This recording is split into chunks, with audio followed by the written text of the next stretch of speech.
Yo les bros, bienvenue sur Spatule Bro, je suis le chef et on se retrouve aujourd'hui pour la review du tout premier épisode de l'adaptation du célèbre jeu vidéo The Last of Us, disponible sur Amazon Prime. Une bonne raison d'arrêter mon abonnement au CS. Il n'y a plus rien sur OCS maintenant, donc niquez-vous. Oui. Bon, avant de commencer la revue, évidemment, petit instant auto-promo. Arena, tome 1 et 2, mon petit manga slash webtoon que je scénarise, au dessin Clarity aux éditions Vega Dupuis. La version webtoon est disponible toujours sur Webtoon Factory, sachant qu'en vous inscrivant sur l'application, vous recevrez des coins gratuits pour lire quasiment la série gratos en fait. Et ça c'est plutôt bien, mais la version papier est chouette aussi, c'est tout en couleur et tout.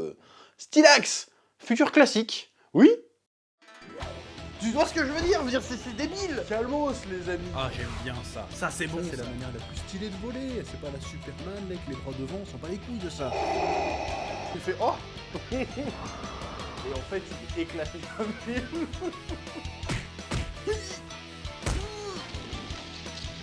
Je sais pas ce qui m'a pris là. Là, j'ai craqué. Bon, alors, The Last of Us. Ouais, je dis Last of Us, si t'es pas content, c'est pareil. Non, Last of Us. Alors, bon, déjà, je vais commencer par le début, c'est-à-dire que je n'ai jamais joué au jeu. Donc, je ne connais pas spécialement le jeu. Après, je suis pas dans une grotte non plus. Je sais grosso merdo de quoi ça parle. Hein, je sais de quoi ça s'agit, comme on dit. Hein, je vois bien que c'est un monde post-apocalyptique avec un daron qui protège une jeune fille. Avec tout un tas de drames, machin. Je sais aussi que c'est un jeu plutôt un peu genre God of War, parce que moi j'ai joué au dernier God of War là, pas celui qui vient de sortir, mais celui d'avant. C'est un peu le genre de jeu où c'est vachement orienté mise en scène et narration. On peut presque parler un peu de film interactif finalement. Donc ce film et ce jeu est surtout reconnu, de ce que j'ai compris, pour son histoire et son scénario et son univers. Et donc, ce premier épisode est sorti, je l'ai regardé ce matin même, alors il était disponible depuis hier, mais moi je regarde le matin, mes séries. Ouais, je suis pas comme tout le monde qui regarde ses séries le soir dans son plumard, tranquille, non, moi je regarde le matin. Au bureau, ça c'est du travail, monsieur. Oui, je pars en couille encore. Bon, bref, donc c'était un peu une presque totale découverte, même si, comme je te le dis, je savais que c'était post-apocalyptique, il y avait du drama, ça allait chialer et tout. Et force est de constater que l'épisode, on est sur de la masterclass, là.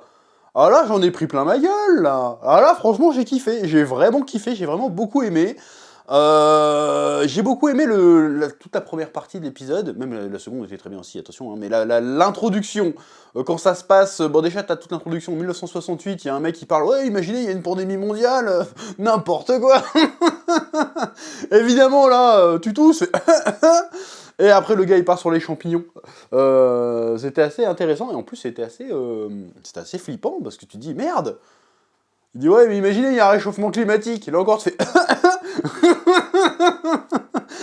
Le gars, c'est Nostradamus. En vrai, le mec, il est quand même très très fort de chez Balèze. Hein. D'ailleurs, le gars, c'est Jonathan, dans La Momie. Ouais, là, j'ai des vieilles refs. Je le connais, cet acteur de La Momie. Enfin, bref, je crois qu'il s'appelle Jonathan, je crois. Enfin, bref. Le gars, il dit tout. Il l'a prédit 50 ans avant. Ouais, imagine, il y a un réchauffement climatique, les champignons, ils vont devoir s'acclimater, et du coup, ils seraient capables de rentrer dans le corps humain, et du coup, ça fera un genre de pandémie mondiale où les humains se boufferont entre eux parce qu'ils seront en train de s'infecter. T'imagines? Et en fait, ça arrive. Il faut retrouver ce mec. Il sait des trucs que nous ne savons pas. Il est très dangereux, celui-là. Il sait quelque chose.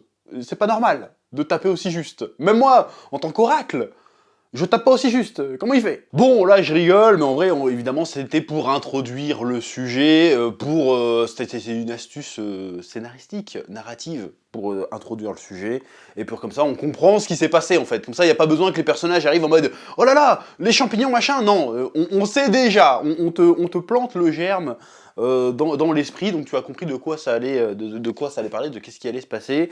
Je parle évidemment de la partie qui se passe en 2003, d'ailleurs tu vois les vieux Nokia et tout avec les vieilles sacoches et tout, là j'étais oh on retourne j'ai envie de dire à la bonne époque, mais c'était un peu une époque particulière quand même. D'ailleurs ils y font référence hein, dans la série, ils font c'est les terroristes, qu'à l'époque on était complètement tous, surtout les Américains, complètement tarés, tu vois les photos de Bush et tout dans les écoles. C'était une période un peu paranoïaque, un peu tarée, surtout aux États-Unis à cette époque-là. Enfin bref, toute cette partie-là, en fait, j'ai trouvé super intéressante dans la manière de comment c'est fait. Alors je sais pas comment c'est fait dans le jeu vidéo, mais j'ai trouvé que c'était super intéressant de la manière que c'était raconté, parce que tout le long de cette séquence, Tu sens qu'il va se passer un truc, en fait. Et t'as des petits indices, des petits moments par-ci par-là qui te disent ça va puer la merde. J'ai bien aimé le fait de point de vue du quotidien. T'as une gamine qui vit sa vie de gamine tranquille, avec son père, avec son oncle, elle vit sa vie tranquillement. Et en fait, il y a juste des petits trucs qui paraissent étranges. Alors, on connaît pas son quotidien habituel, mais on remarque que y a des petits trucs bizarres. Tiens, il y a beaucoup de bagnoles qui passent. Tiens, il se passe des trucs à la radio, mais ils écoutent pas. Le passage où la vieille elle commence à faire des spasmes chelous dans son dos, tu fais oula. Qu'est-ce qui se passe? Le moment où le chien il regarde la vieille chelou, tu fais oula. Il se passe des trucs, ça va péter. Tu sens en fait dans la mise en scène, dans comment c'est fait, tu dis il y a un truc qui va pas. Ça va forcément chier à un moment donné, même si on le sait inconsciemment, parce qu'on a certainement vu le teaser de la série, et qu'on a bien compris de quoi ça allait parler, mais comment ils ont fait monter la sauce, on était tous là en mode à quel moment ça va partir en couille en fait. Et finalement ça part en couille, mais ça le fait hors champ. Dans le sens où t'as le père qui va chercher le frère en prison, il revient et fait oh c'est la merde, rentre dans la voiture, tu vois. Bon, même si juste avant on avait vu la vieille qui avait bouffé toute sa famille, mais c'est le côté vas-y, vue subjectif à fond, c'est-à-dire que les événements te dépassent tellement que en fait tu te les prends en pleine gueule, t'es pas là en mode tu vois pas le premier zombie ou quoi que ce soit, c'est que ça a déjà commencé quand tu te rends compte que ça a commencé en fait. T'es emporté par le flow, j'ai trouvé ça plutôt intéressant de faire ça comme ça. Après c'est un truc qu'on voit aussi dans, comment ça s'appelle, ça m'a rappelé, alors encore ce vague souvenir, ça m'a rappelé un peu le début de... enfin, pas tout à fait le début. Ça m'a rappelé des scènes un peu de... comment il s'appelle ce film? Je suis une légende. Il y avait un peu ce délire-là, où tu voyais la panique commencer à arriver et tout, d'un coup, là, plutôt sympathique. Il y avait aussi ce côté-là dans La Guerre des Mondes avec Tom Cruise, à l'ancienne. À l'ancienne, ce côté, ouais, qu'est-ce qui se passe, c'est la merde et tout, vas-y, roule sur les gens, on s'en bat les couilles. C'était plutôt cool, c'était bien fait. Et le fait qu'on n'en sache pas plus, a priori, même si on le sait finalement, parce qu'on savait que c'était, ouais, c'est des zombies, mais le fait qu'on découvre en même temps que les personnages tout ce qui se passe du point de vue d'un lambda, ça fonctionne assez bien, j'ai eu mes petits frissons. Et évidemment, il y a toute la séquence, comment se termine la séquence avec ce drame absolu. Le gars, il est en train d'essayer de sauver sa fille, il y a un soldat qui fait eh, bougez pas! Et puis, t'entends pas les ordres, mais quand le gars, il fait d'accord, bon bah d'accord, bon, tu verras, ça pue. Ça pue la merde. Et évidemment, ben, il arrive ce qui arrive, et sa fille se fait fumer. Je dis ça de manière sans état d'âme, elle se fait fumer. Et en plus, je rigole. Hey, il y a un truc qui va pas dans mon cerveau. Enfin bref, la scène est très triste, bien évidemment. Et si c'est ça la scène d'ouverture du jeu vidéo, j'ai envie d'y jouer un petit peu là. Parce que je connais pas vraiment, mais j'ai envie, je vais peut-être y jouer, ça a l'air cool. Oui. Donc après ça, on se retrouve 20 ans plus tard, et on voit que la civilisation, c'est pas... Enfin, la civilisation telle qu'on la connaît, évidemment, s'est effondrée. C'est-à-dire que c'est effondré, putain, je sais pas parler. Ça veut dire que c'est un monde où Twitter n'a pas existé. Quand même, est-ce que c'est pas mieux, finalement? Je veux dire, il y a tout un tas de trucs. Si Twitter n'avait pas existé, qu'il n'aurait pas existé, et tu te dis, oh, peut-être que, finalement... Pardon, je pars en sucette, je suis désolé, faut que j'arrête. Bon, bref. Donc, on se retrouve 20 ans plus tard. On retrouve le personnage de Joël, interprété par Pedro Pascal. Par contre, lui, il est dans combien de séries en même temps, lui? Parce que là, il est Mandalorian, il est dans Last of Us, je crois qu'il était encore dans un autre truc il y a pas longtemps. Bon, tant mieux, hein, il bosse, tant mieux, hein, mais bon, on le voit un peu partout, mais en tout cas, cet acteur a un certain charisme, il faut bien l'avouer, donc je l'aime bien. Ça serait marrant qu'à un moment donné, c'est la voix, tu sais, dans la série, ça fera une espèce de clin d'œil un peu méta, un peu chelou. Je pars un peu en couille aujourd'hui dans ma revue, non, ou pas? Je sais que t'aimes bien, je sais que ça te fait rigoler. Bon bref, et donc on découvre un peu la nouvelle société. Société, évidemment, quand c'est la merde, évidemment, on est dans une espèce de système martial. C'est-à-dire c'est les militaires qui contrôlent tout, il y a des quarantaines, on crame les corps à l'entrée du village, enfin à l'entrée du village, t'as compris. La scène avec le petit gamin qui arrive, et, oh c'est bon, j'ai trouvé un abri, en fait il le scanne, oh bah c'est rouge, bah tu vas crever, non mais on va te donner des bonbons, tiens, prends le médicament. Il meurt, puis après il le balance au feu. Tu dis, oh, l'univers est dur quand même. Je trouve qu'il est dur, mais tant mieux. C'est pas... C'est dur, mais c'est pas dur en mode pathos, trop. C'est dur, genre, vas-y, la vie est comme ça en fait. On balance un gamin aux flammes parce qu'il est en... voilà, on a accepté. C'est dur, mais... Comment dire? C'est vrai, c'est pas trop dans le pathos, quoi. C'est vraiment... bon, la vie est comme ça, tant pis, on avance. Qui est plutôt sympathique. Bon, après, encore... Enfin, je veux dire, l'univers en soi, après, est pas spécialement, pour l'instant, à part le délire que les zombies, c'est des champignons, l'univers en soi est pas spécialement méga original, en réalité, hein. C'est un truc post-apocalyptique avec des zombies et des infectés. C'est des zombies infectés, en fait. Mais ça marche plutôt bien. Voilà. Après, l'originalité n'est pas synonyme de qualité, encore une fois, je l'ai déjà dit, mais le récit fonctionne plutôt bien. Alors, dans la seconde partie, tu sens quand même des passages. Tu dis, ah, ça, c'est une séquence du jeu vidéo. Alors, je connais pas le jeu, mais genre le passage où ils doivent être discrets, se faufiler dans les tuyaux et tout, tu dis, obligé, c'est un passage du jeu, ça, tu vois. Obligé, tu reconnais que c'est un passage de jeu vidéo. Mais ça me dérange pas, dans le sens où, par exemple, là, j'ai parlé il y a pas longtemps de la chaîne, hier, sur la chaîne, j'ai fait une review de Nier Automata, et je disais que la narration de Nier Automata, elle était faite pour un jeu vidéo, mais que quand tu la mets en fiction pure, ça fonctionne pas, parce qu'on comprend que dalle. Et là, j'en reparlerai de Nier Automata, là, il y a tous les fans du jeu vidéo, mais non, chef, t'es pas patient, tu vas tout comprendre.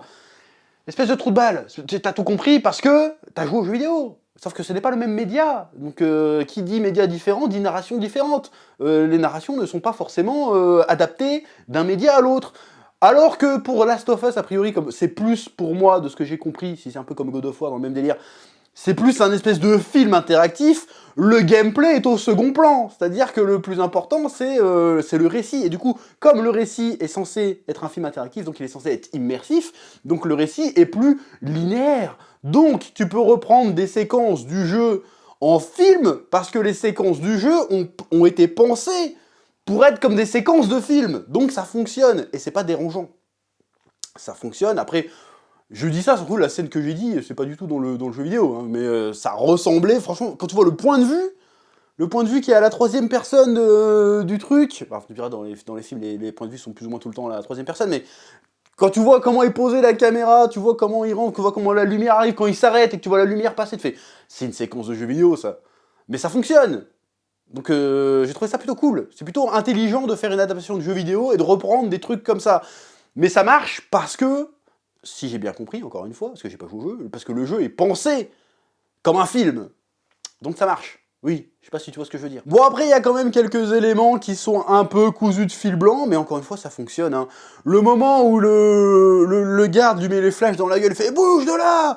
Et là, tu vois comment les plans sont faits, tu dis oh, il va avoir un flashback du Vietnam, de quand sa fille s'est fait descendre, ça va mal se terminer, et c'est ce qui se passe. Il a le flashback, il fait « Oh !» Il défonce le gars, tu fais « Oh !» Oh, attention. Il faut pas l'énerver, lui, hein. Effectivement, le personnage est ultra badass, hein, pour le moment. Mais badass intéressant, c'est pas genre, vas-y, je suis John Rambo, je pète la gueule à tout le monde, il y a vraiment un côté... Voilà, disons que j'en ai gros sur la patate, il s'est passé des trucs dans ma vie, faut pas me pousser à bout. Je suis à ça de devenir pas bien, faites attention quand même. Donc j'ai trouvé ça plutôt sympathique. J'aime bien le délire, la nouvelle société est introduite de manière plutôt assez habile, je trouve. Et on comprend assez vite de ce qu'il en retourne. On voit qu'il y a les Lucioles qui sont un peu des rebelles qui veulent remettre la démocratie. J'ai envie de dire, pourquoi vous vous emmerdez à vouloir barrez-vous et créer votre truc ailleurs, en fait. Parce que qu'est-ce qui vous empêche de vous barrer ailleurs et de créer votre propre petite société à côté? Mais bon, après, c'est un autre sujet. On voit la FEDRA, c'est ça? Qui est un peu l'organisme paramilitaire, ou totalement militaire même, qui gère un peu les zones de quarantaine, avec une poigne de fer. Genre, ouais, attention, quarantaine, ticket de rationnement, si vous êtes bipé rouge, on vous fume. Exécution aussi, d'ailleurs, hein, les mecs, ils se font pas chier, genre, attention, les droits de l'homme, non, t'as piqué un bout de pain, bah pendu, on n'a pas le temps. C'est un petit peu hardcore, mais je pense que c'est plutôt réaliste de ce qui se passerait dans la vraie vie, hein, si ça partirait vraiment en couille. Je pense que les zones civilisées seraient arbitrées de la sorte, parce que quand c'est la merde, t'as pas beaucoup à bouffer, les ressources sont limitées, t'as pas le temps pour tergiverser. Oui, mais il a une enfance difficile, non mais ta gueule, t'as fait ça ou pas? Oui, bon bah pendu, hop, on n'en parle plus. C'est dur, mais voilà, j'ai bien aimé le délire, il y a quand même un délire dystopique. Tu vas me dire, c'est post-apocalyptique, connard, mais oui, mais tu peux être post-apocalyptique sans mettre de société forcément dystopique derrière, c'est ce que je veux dire. Ou alors là, les fans de science-fiction vont me tomber sur la gueule, mais moi je me comprends, c'est plus important, oui. En tout cas, j'ai trouvé la série, le premier épisode, plutôt prenant, plutôt cool. Je n'ai pas du tout repéré les différents clins d'œil aux jeux vidéo. Apparemment, il y a des personnages qui ont été swap colored. Bon, on s'en branle en vrai. Si, sauf pour une séquence. Attention, second degré. Hein. Quand tu vois la petite métisse là qui va visiter la maison des vieux alors qu'elle sent très bien que ça pue la merde. En tant que semi-chocolaté, jamais ça arrive. Hein. Non, on sait que ça part en couille. On reste chez nous. Hein. Je vais pas voir chez les vieux qu'est-ce qui se passe. Le chien il est dehors, il reste dehors, je m'en bats les couilles. On ferme, on bouge pas. Surtout qu'en plus, il y a les filles qui s'en mêlent, il y a une bonne chance qu'on se prenne une bastos par ricochet en mode ça a pas fait exprès. Hein. Donc c'est pour ça. En vrai, je pense pas que ça sera arrivé. C'est le seul point de la suspension consentie d'incrédulité n'est pas passé. Bon, évidemment, je plaisante. Hein. Je rigole. Je rigole, mais en vrai, tu te dis, mais casse-toi. Pourquoi tu rentres dans la maison? Déjà, voilà traîner de sang. Bon, moi c'est bon, j'ai assez vu, je repars. Même le délire de quitter leur baraque quand ils voient que ça part en couille. S'ils seraient restés chez eux en mode barricadement, ils auraient peut-être sa fille aurait peut-être survécu un peu plus longtemps, mais bon après, encore une fois, on sait pas ce qui peut se passer dans ce genre de situation. En tout cas, le premier épisode était franchement très engageant. Il était long, mais je l'ai pas senti long. Parce qu'il a duré presque 1h30, si je dis pas de bêtises. Non, franchement, très très cool. Visuellement, c'est très beau aussi. Il y a eu de l'action, il y a eu de l'émotion, il y a eu du suspense.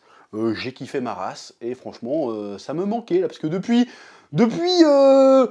en fait, la fin de l'année, on s'est mangé que des séries de merde, quasiment. Bon, il y avait House of Dragon qui était stylé. House of Dragon, c'était stylé. Par contre, She-Hulk et Seigneur des Anneaux à l'enfilade, c'était dur. Là, on a un bon truc qui arrive, donc on va suivre ça chaque semaine. Voilà, en espérant que ça vous intéresse, même si je ne pourrais pas comparer avec le jeu vidéo, vu que je ne connais pas le jeu vidéo. Ça peut être un point de vue intéressant d'un mec qui connaît pas le jeu vidéo. Enfin bref, c'est à peu près tout ce que j'ai à dire pour cet épisode, je crois. Comme d'habitude, je vous laisse le soin de mettre un petit pouce bleu, un petit commentaire, ne serait-ce que pour le référencement, ça aide beaucoup la chaîne, et puis de me dire ce que vous avez pensé de cette review, ce que vous avez pensé de cet épisode, et si vous êtes chaud pour qu'on en reparle chaque semaine. Je sais même pas combien il y aura d'épisodes en tout dans cette saison, faudrait que je me renseigne. Mais en tout cas, pour l'instant, j'ai kiffé. Ça va être mon petit rendez-vous du lundi ou du mardi. Très très cool. Bref, c'est tout ce que j'avais à dire. Que la passion vous guide, et à très bientôt sur Spatule Bro. Oui.